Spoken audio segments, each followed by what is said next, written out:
Sesiyale kodwa nginembuzo nomncane ukuthi ngicela ukubuza ukuthi aware ukuthi ama-cleaners asebenza la ekhaya kuney'nyanga abuye angaholi ngazo. I-report engiyaziyo only uFebruary beningaholi ngayo. Are you aware ngokuthi ama-cleaners kuthiwena awasayini ama-contract ukuthi aqale ukusebenza ngo-April ekade aqaliselenza? I think it was an issue that Department of Labour was also visited here, Department of Labour. When there was this intervention, Department of Labour also came to visit this issue. So, are you aware of this this cleaning company iqale ngo-2012? I-own umuntu oyedwa ngisho ngashintsha ikhampani mase kunenkinga till today from 2012 i-own umuntu oyedwa. I'm aware.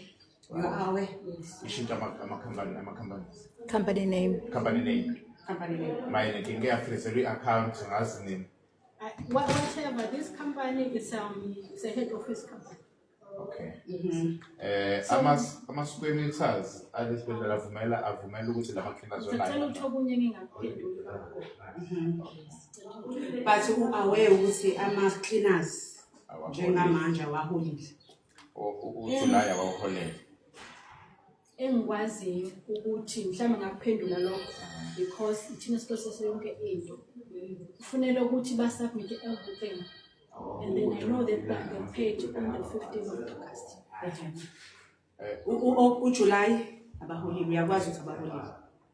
Angeke ngize ngazi-ke ngoba siy've processed everything to the institution. Ikhona inyanga bake bangayiholela wasizwe. February phela. Wathi wena kwaba-happy ukuthi abaqhubeke besebenze bengaholile. I don't think that I'm happy. I-ratio yama-cleaners ngokubuka kwami njengamanje abantu besifazane abaholile last month. Abantu besifazane i-most yabo kunabesilisa. Abantu besifazane abaholile last month. Uthe u-aware ngalokho.